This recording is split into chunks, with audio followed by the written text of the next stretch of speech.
Selamat siang, Shalom, Salam Hyper Grace.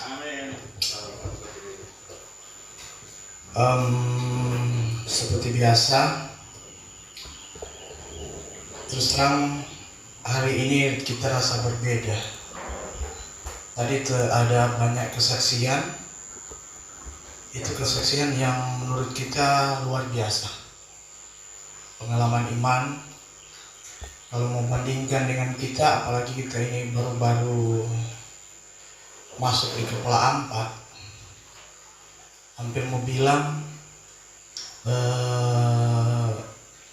kesaksian itu jarang terjadi bagi kita.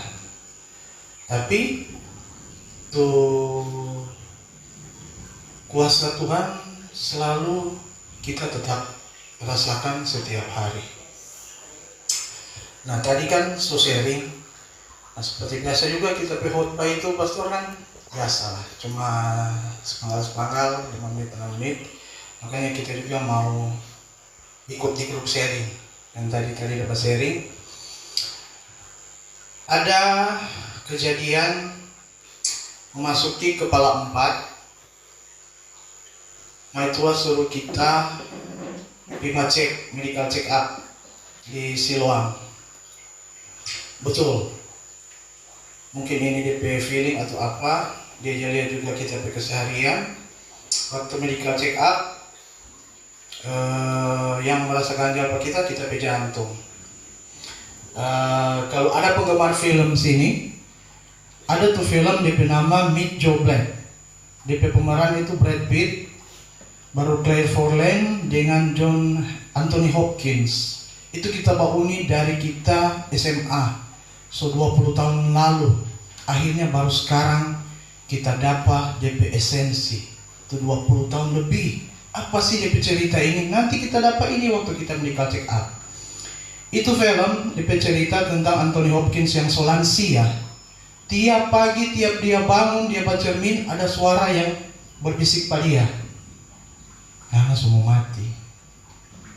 Itu film kita memang DP plot bukan Pak Anthony Hopkins, DP cerita tentang Brad Pitt yang masih muda, film romantis. Tapi DP awal mula, tiap kali nih Anthony Hopkins bangun, dia bercermin yang terbesit pada telinga, nah semua mati. Itu ada suara-suara dari DP hati atau DP apa. Tiap kali dia bangun, tiap pagi dia bangun, dia pakai kaca, semua mati. Selalu ada suara-suara. Akhirnya kita tahu, oh ternyata begini. Di saat semula mau masuk usia yang rentan ini, penyakit semulai muncul, ternyata tuh pikiran jadi paranoid. Seakan-akan orang besok mungkin sudah tidak ada, itu lebih kasar kan. Karena jantung getar sedikit, coba pikir ke sana.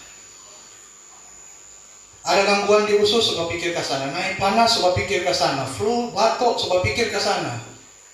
Sampai ini hidup, terpikir, kita kurang terpikir-pikir itu. Atau kita flashback ke film itu, ini tuh film yang kita bawa ini. Tapi ya sudah, itu cuma film.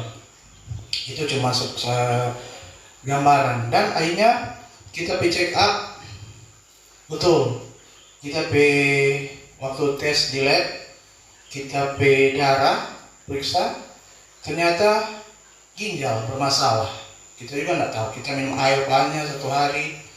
Tapi dokter bilang, mana ginjal kayaknya bermasalah, mesti USG, lanjut. Malah sebelumnya ada tensi juga, tapi darah lagi 160. Dokter bilang betul ini memang kasus 40. Kalau nak medical check up, orang yang tahu. Memang nih satu intuisi juga bagus, gitu ya.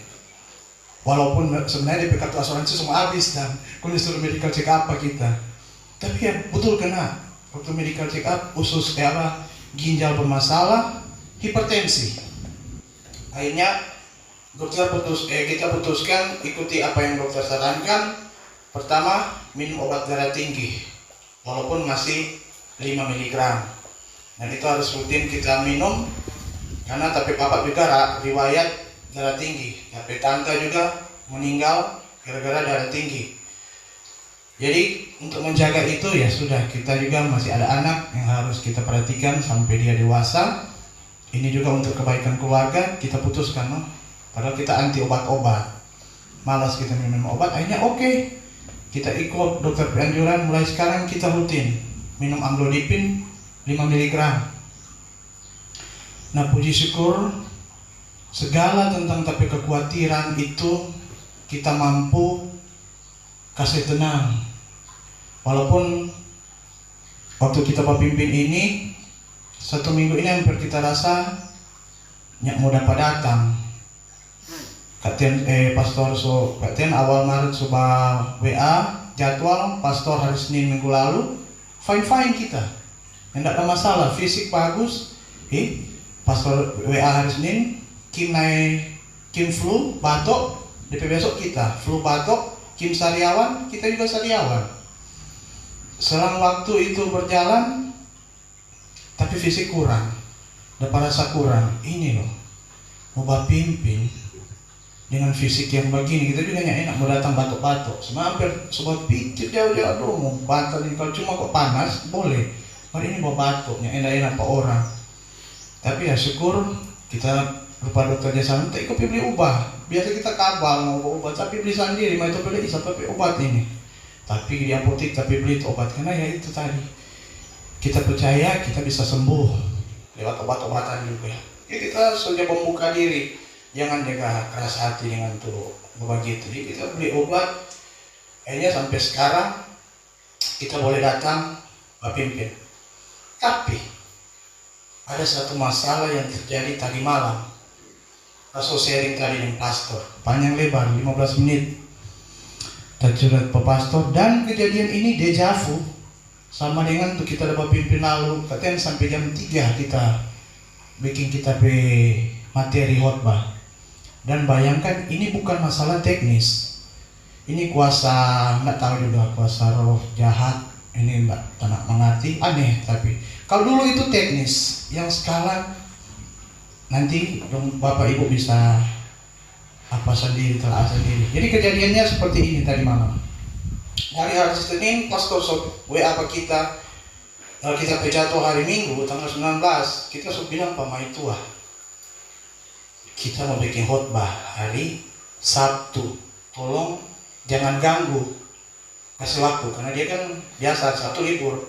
Jadi bilang Sabtu juga, biar kita antar pengen hari ini, tapi hari Sabtu kasih waktu pak kita. Sudah, hari Senin kita bilang, hari Rabu tuh semua cicil bikin KP khotbah. Tapi ya itulah kita, hari Rabu skip, Kamis juga begitu, masih ada kesibukan antar juga terlihat lewat deh. Jumat mulai kita jaga isi di HP apa yang kita mau sampaikan materi. Oke, semulai satu-satu. Tapi datang DP hari, DP momen, ini deja vu kita selalu terjadi. Dan ini yang bikin kita heran, apa ini? Pertanyaan besar sampai sekarang, ini apa sebenarnya? Rasul bilang pada dia, jangan ganggu kita hari Sabtu. Jam 8 saja suruh seminar, tahu katanya suruh pergi seminar, tanpa dia kasih tahu ke kita. Tapi itu kerja, kita bisa maklumi, itu kerja. Ya, kita antar pulang jam 9, saya makan bubur pagi intikala.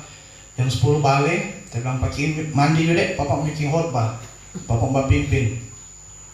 Jadi saya tinggal pada Oma, Ipal 2. Balik kita jam 12 pagi, jam 1 sudah mulai cari-cari link, cari-cari materi, baca-baca, buka IG, buka Facebook, semua terus buka-buka. Nah, mau saya sinkronin otak dengan materi itu susah, mau dapat. Jadi pelan-pelan, bentar mainnya mulai goda-godaan tuh YouTube, putar lagu. Isu jam 3, ya ada tuh making ini, jam 3 sudah. Kebawah politik di apa ini, Anies Baswedan dan lain-lain, sampai kita sudah ahli dari baking so jam 3. Betul, jam 3 mah itu bilang, kita semua pulang. Aduh, kita bilang, jemput lagi ini. Tapi sudah, tapi kan cuma ada pastor kan dia tambah-tambah, sudah jauh singkat kita. Akhirnya, mai tua sampai, sudah pasrah kita, singkat tapi khotbah ini. Bayangkan ini yang kita heran. Jam 6 kita semua start baking, DP link so ada, materi so ada. Kita pakai laptop untuk musalin pada PBA. Pas kita buka laptop mulai ketik setengah jam ketik, dari monitor belakang suara begini Pak kita. Ini dia. Mana tuh laptop? Mau pinjam, mau pakai di gereja? Aduh, kita di dalam hati itu yang kita sering Pak Pastor. Pastor ini apa ini? Ini bukan non teknis ya. Ini gereja pinjam tuh laptop. Pastor bilang itu ada skala prioritas dari pasangan. Tapi kita udah pikir, ini kita mau bikin khotbah, kalau mana mengganggu yang lain-lain, it's okay lah. Mau suruh babli martabak, mau babli apa, mau suruh nasi goreng bibli, tapi beli. Mar jangan ambil ini laptop. Jangan, ini kita mau bikin malu pak kita mana besok ini. Jam 6 ini, jam 6 sore, besok ini mau mulai. Bayangkan kita mau atur tapi jantung jangan berdetak, tapi darah jangan naik. Kita tenang. Tapi mau jam berapa? Ini hebatnya mungkin dari sini suatu tapi ketenangan mau jam berapa? Kita nggak bilang begini, mana bodoh setengahnya dia kita begitu. Sebenarnya bukan begitu. Kamu bilang kalau tapi dulu sebenarnya kita bilang, kita masuk 40 ini sudah lebih tenang. Dan lebih gobloknya kita antar ke barang itu di bawah orang. Dia suruh tapi antar. Jam 6 dia bilang cuma buat 1 jam. Oke, 1 jam, tapi kita 1 jam, jam 8 dorong saya pulang. Sudahlah jam 8 saya pulang. Masih boleh tamu kejar. Kalau nggak mau paste. Jam 10 dong saya pulang. Kasus itu mau bikin apa? Semua mati komentar flashback ulang. Masa lagi kita mau kesaksian ulang ini kita bikin jam 3 pagi. Orang sudah mau percaya ini kita ini. Mari ini yang terjadi. Itu pasal ini pasal ini apa ini? Tiap-tiap kali kita mau pimpin, ada hal-hal yang terjadi pada kita yang di luar prediksi BMKG, di luar nastar orang bilang, di luar nalar. Kita hanya habis pikir, siapa bisa terjadi hal-hal begini saat orang suka terlibat dalam pelayanan. Tapi saya masukkan tadi juga sudah kita terima. Tapi kita mengambil sikap. Nah, sikap ini yang cukup mendewasakan kita menurut kita mau puji tapi diri sendiri. Ini yang bikin kita anggap ini untuk kasih. Ini untuk kasih, terang praktekkan untuk kasih dalam keseharian. Kamu marah, mau benci, mau veto, ada momen itu, tadi itu dari jam 6 sampai jam 10 saya belum frame sama veto, itu kan sampai benar itu, sekat itu kalau mari kita ambil pilihan, tenang, kita tenang. Jadi kita pikir ya inilah, 40 sudah dewasa, ini praktek ini. Mantap ini, memang sudah jadi ini kalau memang sudah bentuk ini. Yang mudah-mudahan selanjutnya begitu dan bayangkan ini, nggak dapat prioritaskan kan kalau mau bilang ini prioritas loh man, kebutuhan yang sama di sebelah. Kita akhirnya mengalah. Dan itulah yang kita bilang kasih. Kita ambil sampai satu kesimpulan. Ini untuk kasih. Yang selama ini Tuhan bicara kasih, tapi nggak tahu mau praktekkan. Tapi ya inilah itu kasih yang sebenarnya. Akhirnya kita cari itu ayat-ayat kasih. Formu tambah-tambah durasi di sini nanti cari ayat kasih. Pas ini tambah-tambah durasi. Kita dapat di Matius 5 ayat 43 sampai 44. Pak Wedi bilang jangan bilang berbunyi. Di sini tertulis, kamu telah mendengar firman, kasihilah sesamamu manusia dan bencilah musuhmu. Tetapi aku berkata padamu, kasihilah musuhmu dan berdoalah bagi mereka yang menganiaya kamu. Ya mungkin ini ayat kurang cocok karena ada DP musuh-musuh ini. Ya kan DP musuh-musuh ini. Itu kok sama dengan orang dia tanya kita, mana dia berdoakan mengenai istri? Tidak ada di dua bapak kami. Bagian mana? Jauhkanlah kami daripada yang jahat. Yang penting ada di dalam, tanya bawah. Sama itu.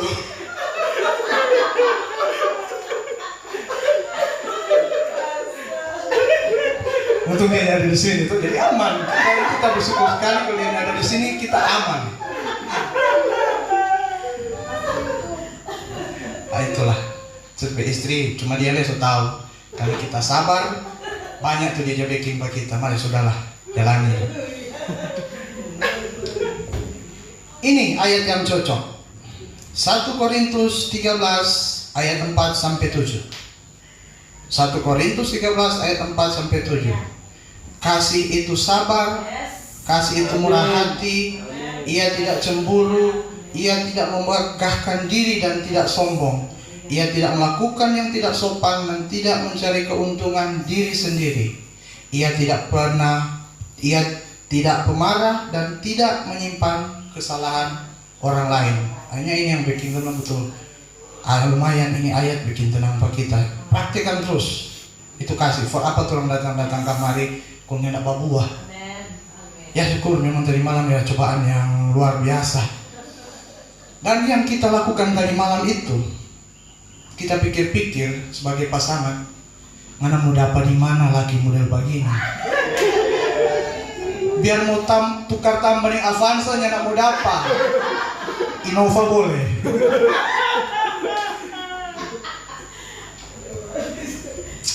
Mantap. Mar potong cerita mah itu ada WA tadi di sini cerah. Di sana hujan, bakilat. Ini cuaca ekstrem juga. Di sana ada bakilat hujan. Ya itu kita sedikit tapi sharing dan kejadian faktual yang baru-baru terjadi. Nah, kita masuk tadi pastor juga sedikit memberikan beban bagi kita. Pastor jasa senyum bagus dengan judul ini. Dengan judul aduh, pastor itu ada isi ini. Aduh, mas udah Jo. Kan pastor bagian ya sudah. Pastor nanti Jo pastor uraikan. Ini judul kita dah pilih entah kenapa. Kita ini mau jalan berpikir banyak. Waktu pastor bertanya apa berapa judul? Enggak apa ini tersinggung, tak lewat kaki-kaki di otak. Dia bilang jujur pada diri sendiri. Mungkin kita baca-baca kemarin tentang kejujuran atau apa. Tapi kau bilang pastor, jujur pada diri sendiri. Walaupun maaf sekali kita ingin tahu apa ini maksud diri sendiri. Akhirnya dengan judul itu kita berani jujur pada diri sendiri. Kita harus berani tampil. Amen. Harus memberikan yang terbaik. Akhirnya kita kumpul-kumpul materi.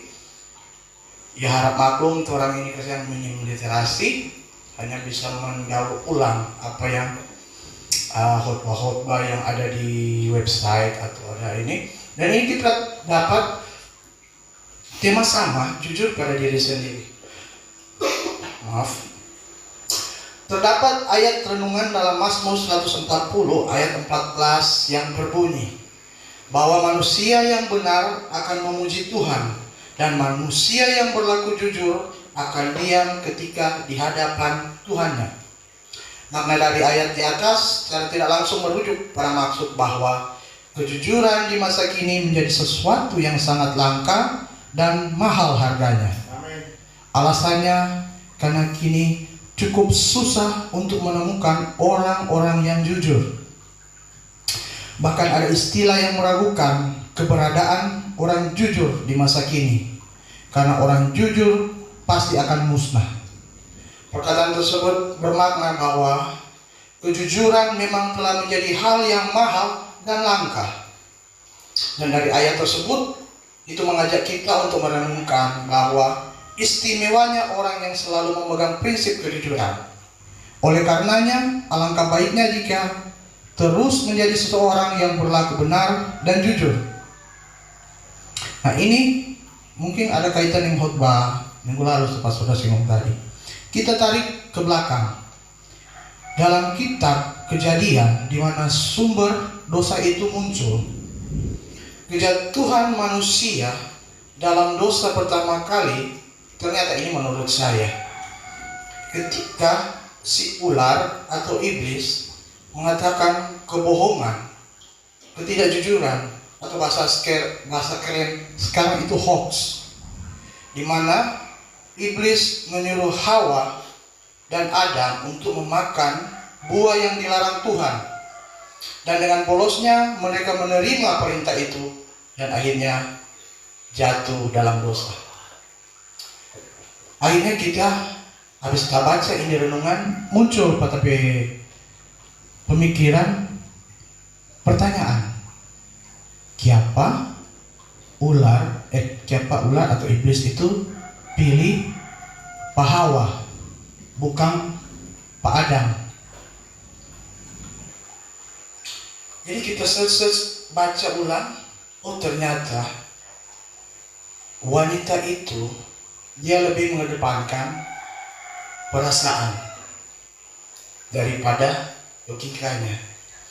Makanya iblis memilih untuk menggoda Hawa daripada Adam.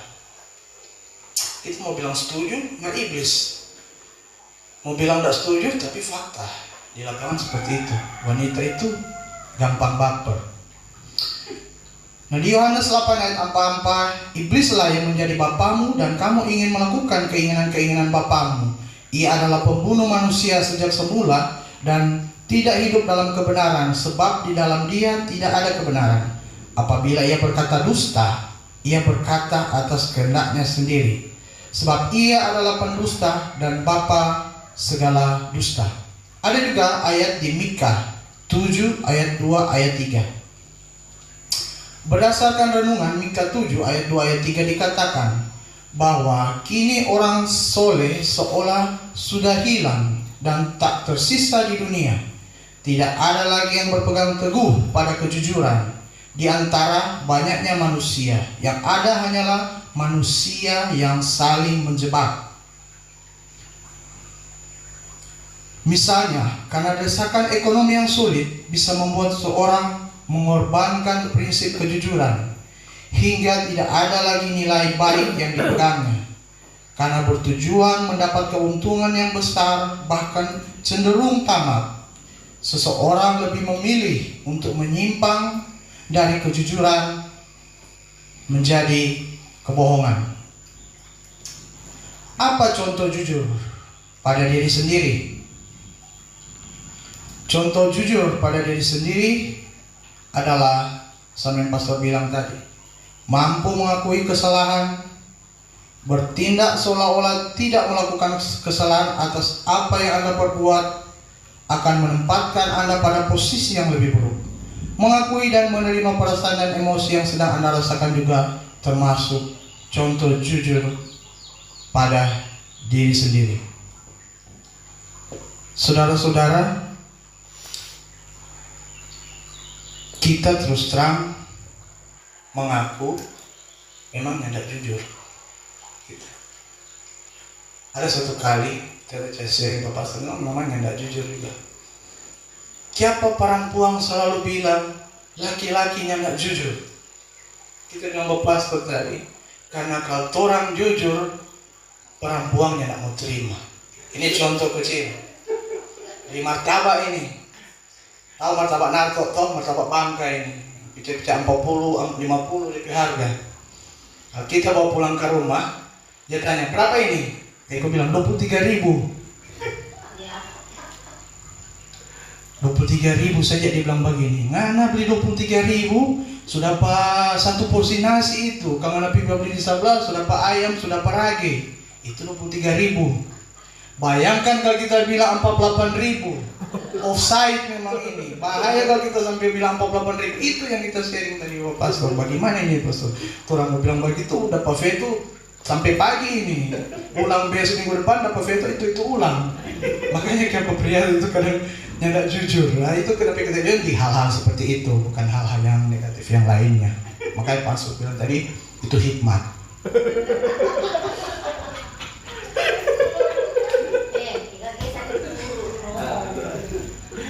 Makanya kita bilang dari pertama kita bilang pemain tua, kita selalu seingat pemain tua. Yang pertama orang waktu saya itu kita bilang, kalau ngana mau cari yang jujur, kita mundur. Tapi kalau ngana mau cari nasi goreng, kita titip.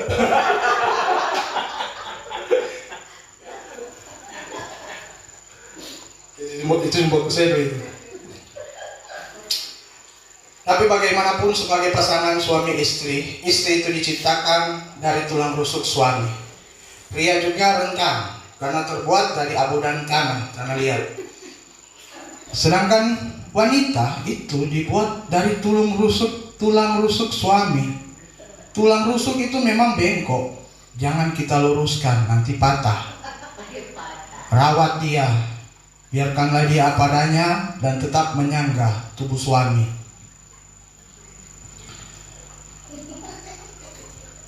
Jadi begitu, orang kalau pasangan sekarang memang kalau usia begini tuh masalah-masalah cemburu itu lewat. Kurang masalah-masalah teknis, hal-hal kecil yang nantinya itu ya 1-2 hari paling aku minta maaf. Kita yang mai tua, ini sedikit curhat juga. Akhir-akhir ini tuh tensi itu mulai berkurang. Yang dulu sampai awal-awal pernikahan itu tiap hari 2-3 tahun itu salah sedikit baku salah kami ini kita lihat lebih kamari kita bukan dia maksudnya kita mulai bisa menerima semua DP kekurangan itu, bahkan kita sudah anggap sampai kita berpikir Tuhan ada kasih sariawan bagi kita ini karena kita mau tutup mulut. Betul, kita cuci oto pastor, cuci oto DP besok dia tanya ada cucinya oto. Ih, seakan-akan gak percaya. Untung sariawan. Untung kita sariawan. Kan udah kurang badiam belum baca cerita, minta gosok-gosok di mulut nih sariawan, lebih baik badiam. Di solian nih, oto baru cuci. Siapa lagi dia mau tanya, ini oto so cuci? Nah sudah, kita badiam. Itu tapi pilihan.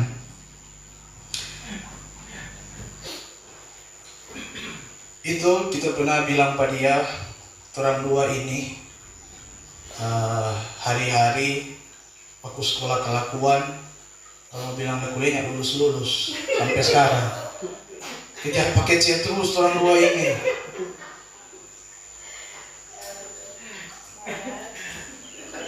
Kadang hari ini dia minta maaf, ya kita maafkan. Bakal dia minta doi, ya kita minta maaf. Kere ini, maksudnya kere.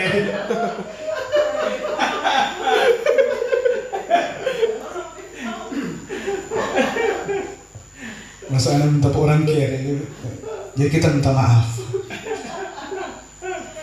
Namun apapun yang terjadi dalam rumah tangga, kalau kita jujur, pasti ada solusi. Karena kita selalu ingat, badai pasti berlalu.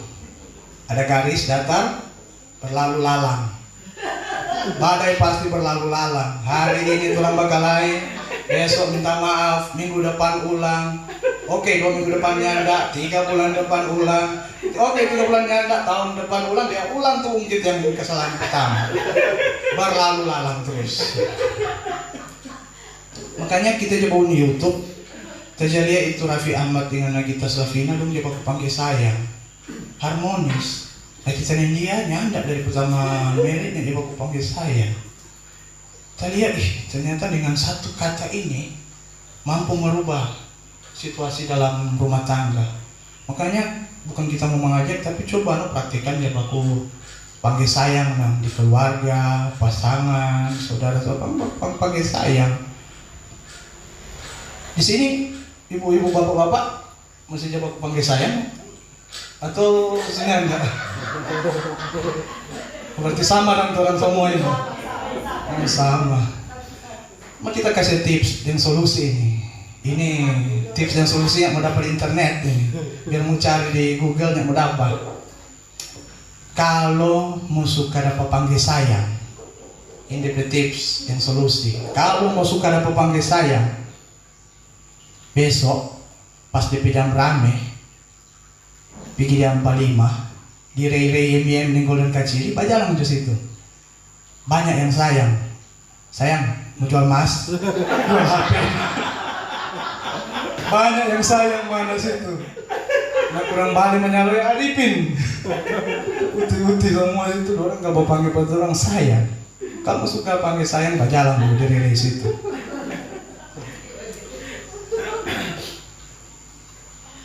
Tapi ini serius, ingat ini. Itu tadi Pastor bilang juga. Jadi jika kita sesama kita sudah mati rasa, maka pada Tuhan pun itu pasti hanya sebatas sastra.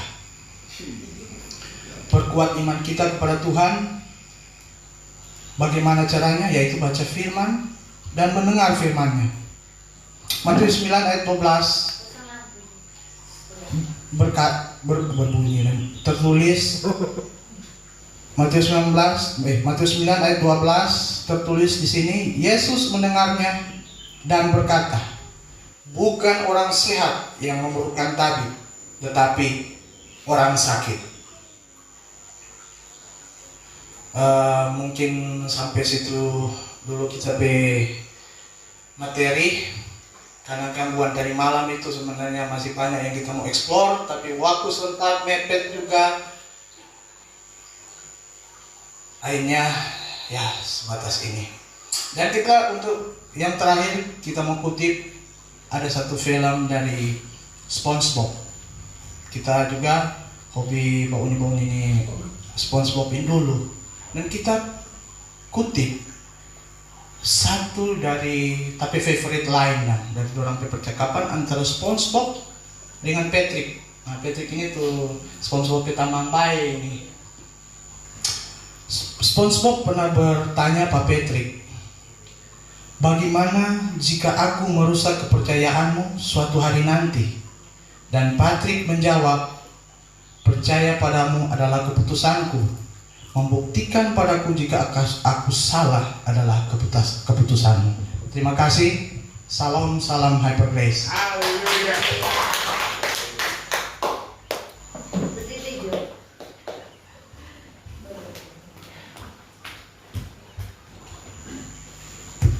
Luar biasa, dahsyat.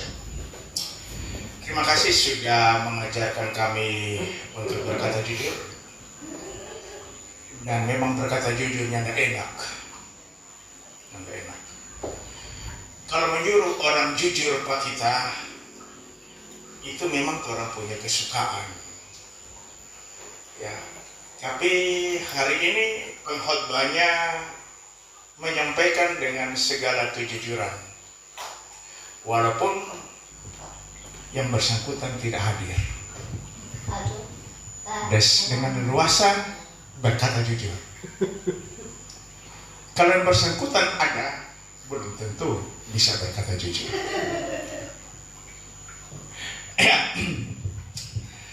Berkata jujur itu sama dengan berkata benar. Itu prinsip kehidupan para duta Kristus. Berpikir benar, berkata benar, atau berkata jujur.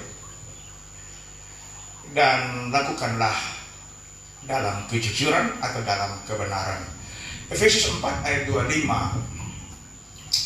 Karena itu buanglah dusta dan berkatalah benar seorang kepada yang lain, karena kita adalah sesama anggota. Terang baca ramai-ramai. Maka terang belajar untuk jujur. Buka Efesus 4 ayat 25. Menarik.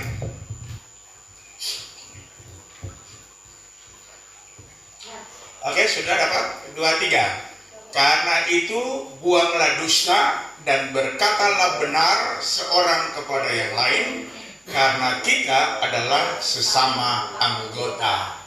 Sesama anggotanya apa? Anggota tubuh Kristus. Anggotanya apa? Anggota para duta Kristus. Ya.